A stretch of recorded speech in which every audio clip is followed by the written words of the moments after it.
야고보서 4장 11절에서 17절까지의 말씀 제가 한 절, 여러분들이 한 절 번갈아 가면서 읽도록 하겠습니다. 야고보서 4장 11절 제가 먼저 읽도록 하겠습니다. 형제들아 서로 비방하지 말라. 형제를 비방하는 자나 형제를 판단하는 자는 곧 율법을 비방하고 율법을 판단하는 것이라. 내가 만일 율법을 판단하면 율법의 준행자가 아니요 재판관이로다. 율법자와 재판관은 분이시지 능히 구원하시고 하시며 너희도 하시느니라. 너는 누구를 위해 이웃을 판단하느냐. 들으라. 너희 중에 말하기를 오늘이나 내일이나 우리가 어떤 도시에 가서 거기서 1년을 머물며 장사하여 이익을 보리라 하는 자들아.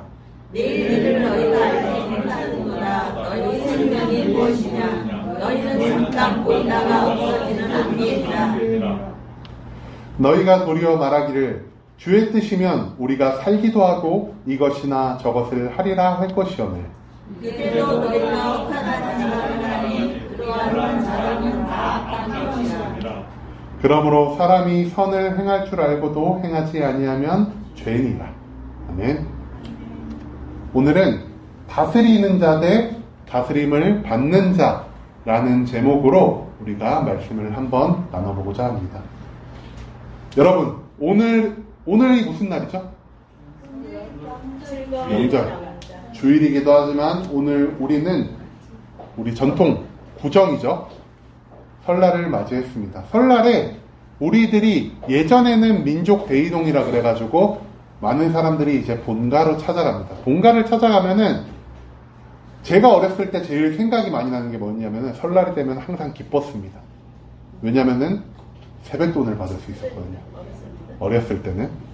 그래서 세배를 하고 세뱃돈을 받기 전에 우리가 항상 그 중간 사이에 뭔가 과정이 하나가 더 껴있습니다. 절을 하고 그 다음에 또 뭘 한 다음에 세뱃돈을 받죠? 덕담을 듣습니다. 덕담. 그러니까 명절을 하면은 덕담이 저는 제일 먼저 생각이 납니다. 왜냐면은 덕담을 빨리 들어야 세뱃돈을 빨리 받을 수 있어요. 그런데 요즘은 덕담이라고 많이 사람들이 하지 않는다고 합니다. 2019년 제가 뉴스 기사를 한번 찾아봤는데 요즘에는 뭐라 그러냐? 설날 독담이라고 합니다. 독담. 덕이 아니라 독인 거죠. 어떤 말을 듣기를 싫어하냐? 몸 관리 좀 해야지. 살찐 사람한테 너 올해는 살 좀 빼야 되지 않겠니? 마른 사람한테 그렇게 비리비리해서 어디다 써먹니? 살 좀 쪄야 되지 않겠니? 이 말을 많이 듣죠. 그리고 그 다음에 듣기 싫은 말이 뭐냐? 집에 좀 더 있다가 빨리 가지 말고 더 있다가 이 소리도 듣기 싫어한답니다. 그리고 또 이제 저 같은 젊은 친구들한테 제일 듣기 싫은 말은 이거랍니다. 취업은 언제 할 거니? 너 취업은 언제 할래? 대학도 나왔는데 이제는 취업해야 되지 않겠니? 그리고 또 이 소리 싫어합니다. 돈은 좀 모았어? 그 나이에 돈도 안 모으고 뭐 했어? 이 얘기도 굉장히 듣기 싫어한다고 합니다. 그리고 또 마지막으로 아까 잠깐 나왔죠? 결혼은 너 언제 갈래? 장가는 언제 갈래? 시집은 언제 갈래? 이 소리를 정말 듣기 싫어한다고 합니다. 그러면은 반대로 듣기 좋아하는 말, 우리가 흔히 알고 있는 덕담. 설날 덕담은 뭐가 있을까요? 첫 번째, 다음 명절에는 본가 오지 말고 어디 여행도 가고 좀 그러래. 와, 상상만 해도 막 행복해지지 않습니까? 그리고 두 번째, 용돈, 선물 이거 줄 테니까 받아가라 나중에. 이 얘기도 너무 좋아한다고 합니다. 근데 제가 이거를 조사하면서 되게 좀 충격을 받은 게 있습니다. 덕담 대망의 1위 뭘 것 같나요? 오지 말라고. 오지 말라고. 여기 뭐 해외여행도 가고 그러면 이렇게 오지 말라에 포함되어 있죠. 제가 너무 이거를 찾아보면 슬펐던 게 뭐냐, 1등이 아무 말도 듣고 싶지 않다였습니다. 최고의 덕담은 무엇이냐? 나한테 아무 말도 하지 않는 게 최고의 덕담이다라는 것이 35% 이상 나왔다고 합니다. 그리고 그와 동시에 아예 본가에 가고 싶지 않다. 왜냐면은 안 가면은 안 들리니까. 그간에 독담을 너무 많이 섭취하다 보니까 이제는 가기 싫다. 이 얘기를 굉장히 많이 한다고 합니다.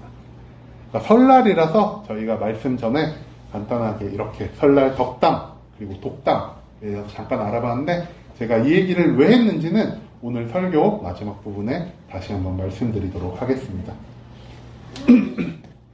오늘 말씀은 야고보서입니다. 야고보서. 여러분, 저희가 성경을 읽을 때 우리한테 가장 익숙한 성경은 구약에서는 뭘까요? 구약에서는 모세오경이라고 불리는 창세기, 출애굽기, 레위기, 민수기, 신명기가 우리에게 제일 익숙할 겁니다. 신약에서는 우리한테 익숙한 거 마태, 마가, 누가, 요한복음, 사도행전, 그리고 성경 꽤나 읽었다는 분들은 로마서까지. 근데 그 이후에 성경 마지막, 구약의 마지막에 몰려있거나 신약의 마지막에 있는 성경들은 우리들이 생각보다 익숙하지 않은 성경들이 많습니다. 그리고 야고보서도 이런 우리에게는 익숙하지 않은 성경 말씀 중 하나라고 생각을 합니다. 그래가지고 저는 오늘 먼저 야고보서가 도대체 어떤 책이냐, 야고보서를 왜 이렇게 쓰게 됐고 야고보서엔 왜 이런 말씀이 적혀 있는지를 우리가 먼저 한번 알아보면 좋을 것 같아서 야고보서가 무엇인지에 대해 한번 조사를 해봤습니다. 야고보서는 누가 쓴 걸까요? 야고보가 썼으니까 야고보서겠죠. 야고보는 근데 예수님의 제자 야고보가 아니라 예수님의 친동생 야고보가 썼다고 합니다. 예수님의 친동생 야고보가 당시에 로마 전역으로 흩어진 예수님의 교회에 편지를 보낸 것들을 모아서 합쳐놓은 것을 야고보서라고 한다고 합니다. 아까 제가 방금 말씀드린 게 교회가 흩어졌다 그랬죠? 교회는 왜 흩어졌을까요? 여러분, 교회가 생기고 난 다음에 첫 번째 순교자가 혹시 누군지 기억을 하시나요? 네. 어디서 조용하게 스데반 이런 말씀을 제가 들었는데 네, 스데반 집사가 돌에 맞아 죽게 되죠. 돌에 맞아 죽게 되면서 스데반 집사를 돌로 쳐 죽인 유대인들과 로마인들이 힘을 합쳐서 이 예루살렘 성전, 이 예루살렘 도시에서 예수를 믿는, 예수의 가르침을 쫓는 자들을 모두 죽여버리자, 없애버리자, 이런 공모를 하게 됩니다. 왜 이런 공모를 하게 되었냐? 유대인들은 예수님의 가르침을 싫어합니다. 왜냐하면 자신들의 가르침을 무시하고 자신들의 권위를 무시했던 예수 그리스도의 가르침을 그대로 이어받은 제자들이 언젠가는 자신들의 자리를 위협할 거라는 생각을 가지고 있었기 때문에 이 하나님을 전통적으로 믿어오던 유대인들은 예수님의 제자들을 하루빨리 없애기를 원했습니다. 그와 동시에 로마라는 나라도 이 예수님을 믿는 사람들을 굉장히 싫어했는데 왜냐하면 예수님을 믿는 신앙과 자기들의 문화가 잘 어울리지 않다고 생각했기 때문입니다. 그래서 여기 글씨가 좀 흐린데 예루살렘이라고 써 있습니다. 여기가 예루살렘인데 여기저기로 뻗어나간 화살표가 보이죠? 여기 뭐 안디옥도 있고 여기 성경 좀 읽어보셨다 하는 분들 알 수 있는 갈라디아서가 나오는 갈라디아, 에베소, 그리고 글씨가 좀 잘렸지만 마케도니아도 있습니다.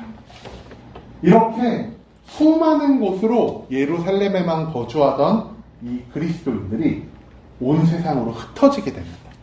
바로 스데반 집사의 죽음 이후로 말이죠. 이 예수님을 믿는 사람들이 흩어져서 각지에 정착을 하게 됩니다. 각지에 정착을 해서 이 사람들이 무엇을 했을까요? 복음을 증거하고 역시 너무나 이 신앙이 좋으니까 모여서 자기들끼리 교회를 만들기 시작합니다.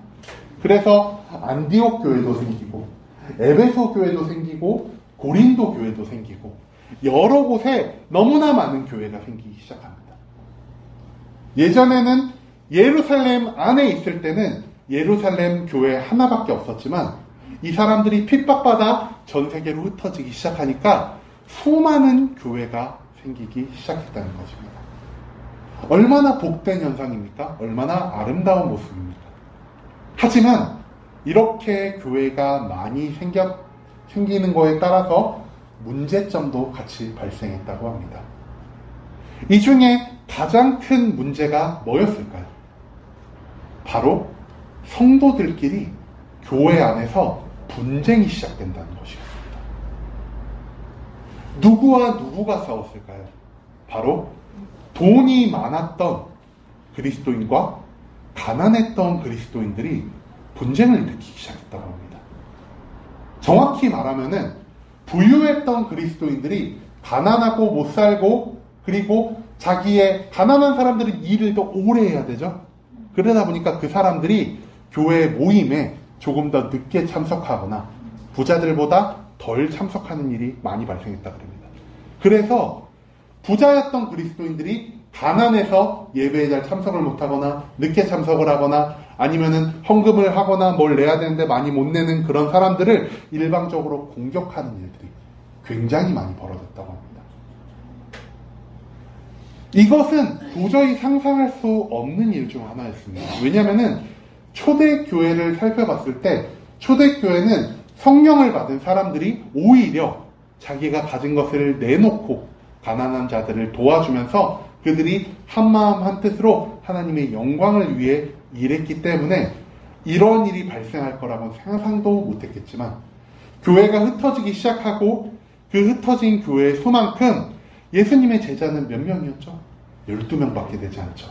그래서 이 제자들이 모든 교회를 다 관리 감독을 할 수 없게 되자 이 교회들에서 문제가 발생했다고 합니다. 그것이 바로 제가 방금 말씀드린 부자 기독교인과 가난한 기독교인이 분쟁을 하는 것이었습니다. 왜 부자 기독교인들이 가난한 기독교인들을 보고 뭐라고 하기 시작했을까요? 그것은 굉장히 이 사람들이 구약적인 마인드를 가지고 있었기 때문입니다. 구약에서는 이렇게 말합니다. 너희가 하나님께 충성하고 하나님을 잘 따르면은 이 땅에서 부유해지고 많은 자식을 얻을 것이고 장수할 것이다 라고 구약 성경은 우리에게 전달하고 있습니다. 정확하게 말하면 구약 성경의 앞부분이 그렇게 우리에게 말하고 있습니다. 그래서 이 부유했던 그리스도인들은 자신들이 나는 부자니까, 나는 이 땅에서 성공했으니까 나의 믿음을 하나님께 인증받은 거야 라고 생각을 하기 시작합니다. 반대로 가난한 사람을 그럼 이 사람들이 어떻게 보기 시작했을까요? 저 사람들은 믿음이 없어. 저 사람들은 하나님께 저주받은 자야. 그렇기 때문에 내가 더 믿음 있는 자로서 믿음 없는 자를 판단할 권리가 생긴 거야 라고 생각하기 시작했다는 겁니다. 그런데 구약 성경에서는 항상 부자인 자가, 항상 성공한 자가 하나님께 신앙을 인정받았다라고 말하고 있을까요? 사실은 그렇지 않았다는 겁니다. 믿음이 있었던 사람도 까닭 없이 세상에서 고난을 받을 수 있다라는 것도 구약 성경에서 말하고 있습니다. 바로 우리가 잘 알고 있는 욥이란 사람이 그랬죠. 그리고 또 전도서를 찾아보면은 전도서에서는 너희가 부자인 것도, 너희가 성공하는 것도, 너희가 무엇을 하는 것도 다 헛되다라는 말을 계속해서 우리에게 하고 있습니다. 너희들의 노력 헛된 거야. 너희들의 열심, 너희들의 부, 모든 것이 헛돼. 다만 이 하늘 아래 헛되지 않은 것이 단 하나 있는데 바로 하나님과 함께하는 삶을 살아가는 것이 너희들에게 유일한 목표가 되어야 해 라고 전도서는 우리에게 전하고 있습니다. 그뿐만이 아닙니다. 여러분 레위기를 보면은 안식년, 희년이라는 개념이 나오고, 또한 성경에서 계속 말을 하는 거는 구약에서는 정의와 공의를 지키라 그럽니다. 그것은 신약에서 예수님께서 이렇게 바꿔 말하시죠. 하나님을 사랑하고 이웃을 사랑하는 것이 모든 율법과 선지자의 강령이다라고 말을 하십니다. 이런 것처럼 성경은 부자들은 하나님이 축복하셨기 때문에 너희들은 하나님께 믿음을 인정받은 자야 라고만 일방적으로 말하지 않고 있다는 겁니다. 성경이 말하는 것은 단 한 가지입니다. 너희가 하나님 뜻에 합당한 삶을 사는 자라야만 너희가 하나님의 자녀가 될 수 있다. 즉 하나님을 사랑하고 이웃을 사랑하는 삶을 너희 삶 속에서 행동으로 보이는 자가 진정 하나님의 아들이라는 것을 계속 강조하고 있습니다. 하지만 우리도 성경을 많이 본다고 하지만 우리는 성경의 일부분만 알고 있는 것처럼 이 당시에 살았던 이 기독교인들도 자기가 보고 싶은 것, 자기가 발췌하고 싶은 것들만 성경에서 쏙 뽑아서 이것 봐! 성경에서 부자들을 하나님이 축복하신다고 그랬잖아. 우리는 그러니까 하나님께 믿음을 인정받은 사람들이야 라고 말하는 교만이 있었다라는 것을 우리가 기억하기를 원합니다.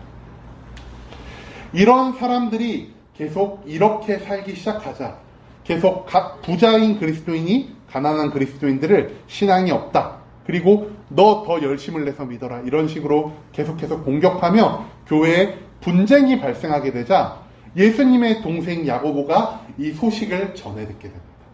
그리고 야고보는 그 수많은 분쟁이 발생한 교회에게 편지를 쓰기 시작했다는 겁니다. 그리고 그 편지가 바로 우리가 오늘 읽은 이 야고보서입니다. 그러면은 이 야고보는 흩어진 교회들, 분쟁이 심각해진 교회들에게 어떻게 말을 하고 있었을까요? 우리가 오늘 말씀을 다시 한번 살펴보며 우리가 야고보가 어떤 말을 했는지 한번 생각해 보고자 합니다. 야고보는 먼저 이렇게 말합니다. 형제들아, 너희가 서로 비방하지 말아라. 형제를 비방하는 자나 형제를 뭐 하는 자라 그러죠? 형제를 판단하는 자. 비방하는 자의 야고보가 제일 하고 싶었던 것은 바로 형제를 판단하는 자에 대해서 말을 하고 싶었던 것입니다. 형제를 판단하는 자는 율법을 비방하고 판단하는 것이다. 너희가 만일 율법을 판단하면 율법의 준행자가 아니요 재판관이다. 이렇게 말을 하고 있습니다. 야고보는 알았을 것입니다. 아, 이 사람들이 옛사람의 모습을 완전히 버리지 못했구나. 예수님의 가르침을 온전히 따르기보다 자기가 과거에 알고 있었던 것을 바탕으로 예수님의 가르침을 오해해서 들었구나라는 것을 야고보는 알고 있었을 것입니다. 그렇기 때문에 야고보는 그들에게 말합니다. 믿는 자들이여, 성도들이여, 율법의 재판관이 되지 마시고 여러분 율법의 준행자가 되십시오. 여러분이 높은 자리에 서서 누구를 판단하려 하기보다 예수님이 말씀하신 것처럼 여러분들이 가장 낮은 자리에서 가장 많은 사랑을 베풀고 가장 많은 섬김을 할 수 있는 그런 율법의 준행자가 되십시오. 라고 야고보는 말한 것이었습니다. 이 당시에 교회 안에 부유한 자가 있고 가난한 자가 있었습니다. 왜 부유한 자와 가난한 자가 나뉘게 되었을까요? 우리는 보통 이렇게 생각하지 않을까요? 부유한 자는 세상에서 열심히 일했겠지. 부유한 자는 더 똑똑했겠지. 부유한 자는 더 많은 재능을 가지고 있었겠지라고 우리는 생각할 수 있을 것입니다. 하지만 실상은 굉장히 달랐습니다. 로마 제국 안에서 돈을 벌기 위해서는 무엇이 필요했을까요? 지위가 필요했을까요? 로마 시민권이 필요했을까요? 그런데 우리의 생각과는 정반대로 로마에서 돈을 많이 벌기 위해서 가장 첫 번째로 필요한 것은 로마 문화에 완전히 녹아드는 것이었습니다. 로마에서 돈을 벌기 위해서는 로마식 교육을 받아야 됩니다. 로마의 교육기관에 들어가야 됩니다. 그런데 그 교육기관에선 무엇을 가르치냐? 야, 사실 너네가 믿는 그 하나님이란 사람이 우리가 믿는 제우스랑 똑같은 사람이야. 하나님은 한 분이 아니라 여기서는 이 신으로 불렸고 저기서는 이 신으로 불렸고 우리 로마에서는 제우스라는 신이라고 불려. 그러니까 너네가 하나님을 한 분 신으로 믿지 말고 여러 신들 중에 한 명으로 인정하는 자세가 필요해. 라는 것을 로마의 교육기관에선 계속해서 가르쳤습니다. 그리고 로마의 교육기관에서 가르친 것은 무엇이냐? 높은 자는, 지위 있는 자는 낮은 자들을 마음대로 다스려도 돼. 노예제를 허가했습니다. 그래서 로마의 기관, 로마의 교육, 로마의 경제는 가장 소수, 피라미드 구조라고 알죠? 저희가? 우리 다단계 할 때 많이 듣죠? 피라미드를 조심해라. 다이아 등급을 조심해라. 이 얘기를 저희가 다단계를 조심해라라고 할 때 많이 듣는데, 이 로마의 계급 구조, 이 로마의 사회 구조는 피라미드 구조였다는 것입니다. 가장 높이 있는 자가 가장 많은 것을 갖고 낮은 자리에 있는 자들을 마구 채찍질하고 이 사람들의 것을 마구 빼앗아도 사회적 분위기가 용인을 해주는 그런 분위기가 바로 로마 사회의 분위기였다는 것입니다. 한마디로 로마 사회에서 많은 돈을 가지고 있다는 것은 무엇이냐?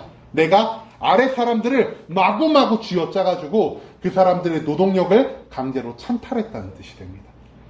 로마 사회에서 부자라는 것은 내가 하나님을 믿는 신앙을 일부 포기하고 로마의 사회에 녹아들어서 로마에서 원하는 것처럼 이 피라미드 사회의 꼭대기로 올라가기를 추구하는 사람으로 변화되었다는 것을 의미합니다. 하지만 가난한 사람들은 어땠을까요? 이 당시에 로마 시대, 로마 사회에서 가난했던 사람들, 물론 우리가 지금도 생각하는 것처럼 게으르고 재능 없고 못 배운 사람들도 물론 가난했습니다. 하지만 교회에서 가난한 사람들이 발생한 이유는 단 하나입니다. 그들은 로마의 문화를 따르고 싶지 않아 했다는 겁니다. 로마의 문화는 아까도 말씀드렸지만 피라미드입니다. 꼭대기에 있는 자가 모든 것을 가지고 밑에 있는 자들은 모든 것을 착취당해도 되는 구조였다는 겁니다. 하지만 하나님은, 예수님은 우리에게 어떤 가르침을 주셨습니까? 너희가 서로의 것을 빼앗지 말아라. 가진 자가 오히려 가지지 못하는 자들에게 나누어 주어라. 너희가 일생에 한 번은 새롭게 다시 시작할 기회를 제공할 수 있는 자가 되어라. 이것을 희년이라 그러죠. 안식년이 7번 지나간 후에 그 사람이 빚이 있으면 그 모든 빚을 탕감해주고 그 사람한테 빼앗은 것이 있다면 다시 돌려주어라라고 하는 이 희년의 문화, 평등, 나눔, 그리고 지위 있고 높은 곳에 있는 자가 오히려 가장 많은 섬김을 보여주는 것을 강조했던 그 평등의 문화가 바로 예수님께서 강조하고 계속해서 말씀하셨던 것이었습니다. 이 문화적 배경, 이 로마의 피라미드 배경 하에서 예수님을 믿었던, 평등을 존중하고 내가 가진 것을 나누며 살았던 사람들은 로마 사회에서 절대 적응해서 지낼 수 없었습니다. 내가 어떻게 남의 것을 빼앗을 수 있겠습니까? 오히려 내가 손해를 볼지언정 나는 이 하나님의 말씀을 거역하는 로마의 문화에 녹아들지 않겠습니다. 이렇게 살았던 사람들이 교회 안에 많았기 때문에 교회 안에도 가난한 자들이 많이 생기게 되었다는 것입니다. 그렇다면은 로마의 이런 문화 안에서 많은 돈을 벌었던 사람들과 로마의 이런 문화 안에서 가난하게 살 수밖에 없었던 이들, 이 둘 중 누가 더 하나님이 보시기에 합당한 믿음을 가진 온전한 그리스도인들이었을까요?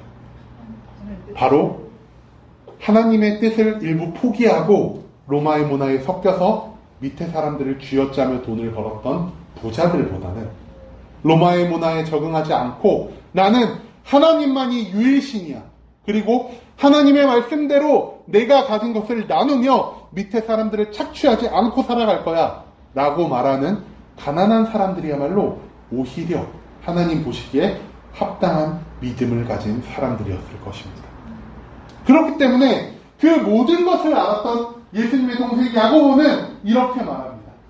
형제를 판단하는 너희 부자들아, 너희가 어떻게 형제를 판단할 수가 있느냐? 하나님만이 너희의 믿음을 판단하실 것이다. 너희의 부유함이 너희의 신앙을 증명하는 것이 아니다. 라고 오늘 야고보는 이렇게 말하고 있습니다. 입법자와 재판관은 오직 하나님뿐이시며 능히 구원하시기도 하시고 능히 심판하시기도 하시는 분 또한 하나님밖에 없으시다.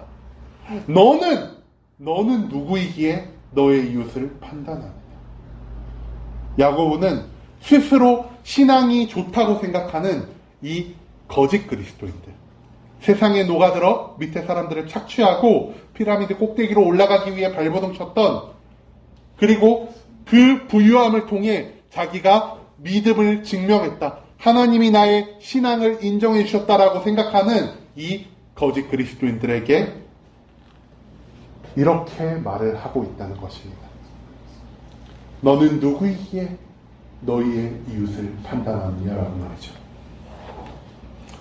그리고 또한 야고보는 이렇게 말합니다. 너희 거짓 그리스도인들아, 하나님을 배신하고 세상으로 나아가서 하나님 대신 돈을 선택한 너희들아, 들으라. 너희 중에 말하기를 오늘이나 내일이나 우리가 어떤 도시에 가서 거기서 1년을 놀며 장사하며 이익을 보리라 하는 자들아, 세상에 나가서 돈을 벌고자 하는 자들아, 내일 일을 너희가 알지 못한도다. 너희의 생명이 무엇이냐? 너희는 잠깐 보이다 없어지는 안개니라 라고 말을 하기 시작합니다. 그리고 야고보는 이렇게 말합니다. 너희가 진짜 그리스도인이라면은 이렇게 말할 것이다.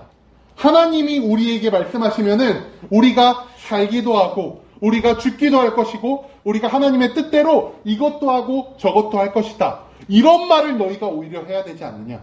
너희가 하나님의 뜻에만 따라가는 삶을 살아야 하지 않느냐라고 말이죠. 그런데 그들은 어떻게 산다고 하죠? 하나님의 뜻에 따라 살지 않습니다. 이들이 따라 사는 것은 자기의 계획입니다. 내가 오늘이나 내일이나 어떤 도시에 가서 1년 동안 돈을 이렇게 장사를 하면 많은 돈을 벌겠지? 밑에 사람들을 착취하고 내가 밑에 사람들을 밟고 올라서고 내가 피라미드의 더 높은 곳에 다다른다면은 내가 더 많은 돈을 벌 수 있겠지? 왜 너희가 이런 허탄한 것을 자랑하느냐? 악한 것을 자랑하느냐? 너희가 자랑하는 것은 모두 악한 것이다. 너희들이 돈을 가지고 있는 것은, 너희들이 부유하게 된 것은, 너희가 세상에서 성공하게 된 것은 오직 하나님의 영광을 위해 사용되어야 하는 것이다.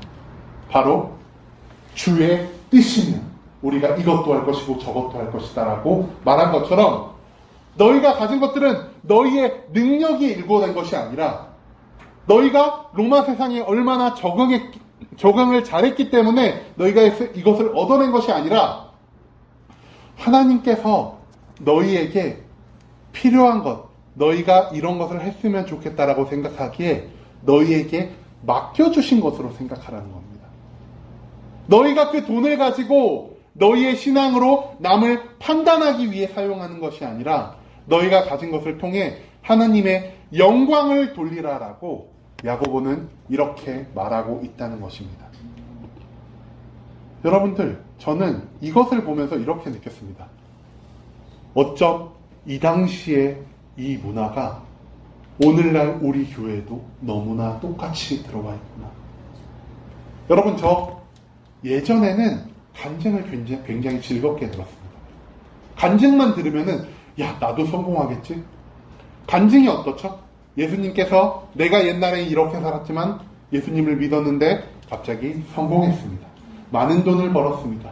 좋은 회사에 취직했습니다. 높은 자리에 올라갔습니다. 이것이 간증의 골자입니다. 이것만 계속 들으면은 우리는 어떻게 생각하게 되냐? 하나님을 잘 믿는 사람은 항상 성공할 거야. 하나님을 잘 믿는 사람은 언제나 많은 부를 가지게 될 거야. 하나님을 잘 믿는 사람은 언제나 높은 자리에 서게 될 거야 라고 말이죠. 하지만 하나님은 단 한 번도 그렇게 말씀하시지 않았다는 것입니다. 너희가 잘 되는 것도, 너희가 그리고 못 사는 것도 다 하나님의 계획 안에 있는 것이다. 너희가 많은 것을 가졌다면 그 많은 것을 통하여 하나님의 영광을 위해 사용하고, 너희가 가진 것이 없다면은 너의 가진 것이 없는, 그리고 너가 살아가는 그 삶의 자리를 통해 하나님께 영광을 돌리라.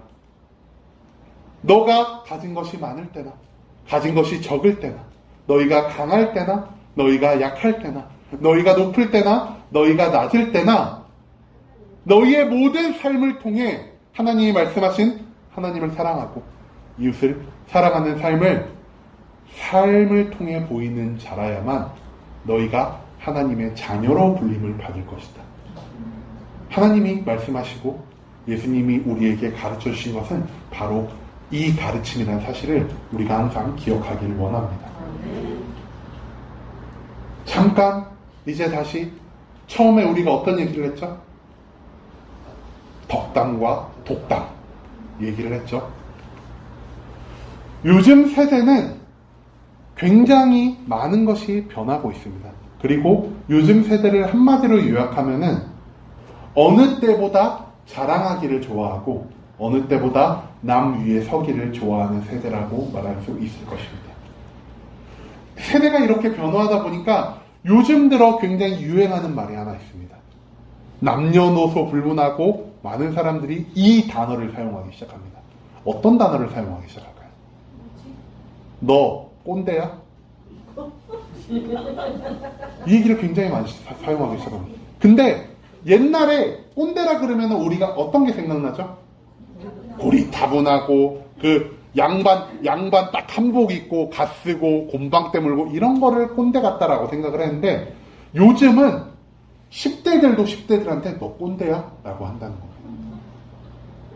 그리고 꼰대들이 자주 쓰는 말이 몇 개 있다 그래서 벌써 아시는 분들 얼마나 많이 이거를 들었으면은 첫 번째 야 나 때는 말이야 이랬고 이랬어.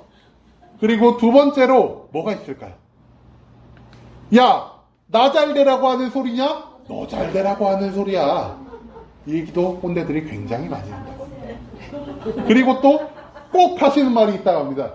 어른이 말씀하면은 알았다 감사합니다 하고 들을 줄 알아야지 어디서 말대꾸야. 그리고 마지막으로 뭐가 유행할까요? 바로 이겁니다. 요즘 것들은 패기가 없어. 요즘 것들은 노력을 할 줄 몰라. 이런 말들을 꼰대들이 굉장히 많이 한다고 합니다. 뜨끔하시는 분도 있을 거고 이거 내 주변에서 많이 들어봤는데 이렇게 생각하시는 분들도 아마 있을 것 같습니다. 그런데 어른과 꼰대의 차이점에 대해서 쓴 말이 있어서 제가 찾아보니 꼰대는 남을 깔아뭉개고 내 지위를 자랑하기 위해서 남을 공격하는 사람, 남들에게 허튼 말을 많이 하는 사람을 꼰대라고 합니다. 내가 이 사람보다 조금이라도 나은 게 있으면은, 내가 이 사람보다 조금이라도 무언가 성취한 게 있으면은 그것을 가지고 남들을 공격하고 남들을 짓밟고 그 위에 서기 좋아하는 사람들을 꼰대라고 한다고 합니다. 반면에 어른들은 그렇지 않다고 합니다.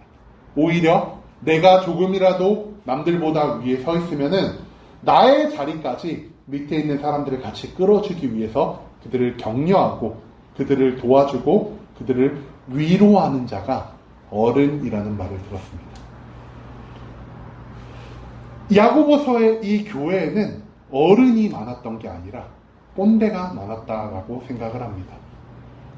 내가 이 사람보다 돈이 조금이라도 많으면은 이 사람을 공격하고 이 사람을 밟고 올라서서 나의 신앙을 자랑해야지. 내가 이 사람의 율법의 재판관이 되어서 나를 기준으로 이 교회가 돌아가게 만들어야지. 이러한 것들을 우리가 오늘 교회에서도 얼마나 많이 찾아볼 수가 있습니까? 돈이 많은 사람을 교회에 온 지 얼마 안 됐어도 그 사람을 마구 축혀 올려주고 많은 헌금을 한 사람에게 특별 대우를 해주고 오히려 그런 사람들을 위주로 교회가 돌아가는 것을 우리 주변에서 얼마나 많이 볼 수가 있습니다. 하지만 야고보서는 우리에게 그렇게 말하고 있습니다. 너희가 자랑할 것이 단 한 개도 없어.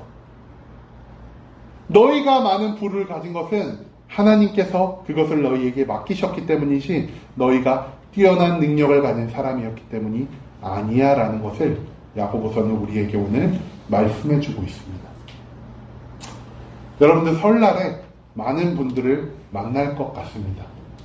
못 보던 가족들도 만나고 얘기가 길어지다 보면은 이 얘기들 아마 우리가 의도치 않게 우리가 알지 못하게 우리 입에서 할 수도 있을 것입니다. 하지만 여러분들이 진정으로 어떤 사람을 걱정하고 그 사람을 정말로 위해주고 싶다면 우리들이 해야 할 것은 그 사람들을 상처 주는 말을 하는 것이 아니라 그 사람들을 위해 기도하는 사람이 되었으면 합니다.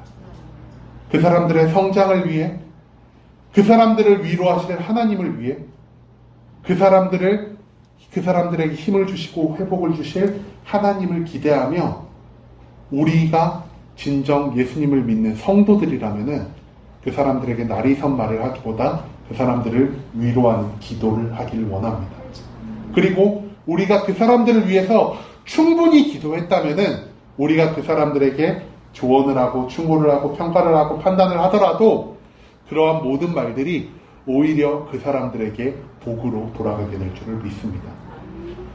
우리는 율법의 재판관이 아니라 율법의 준행자가 되어야 합니다.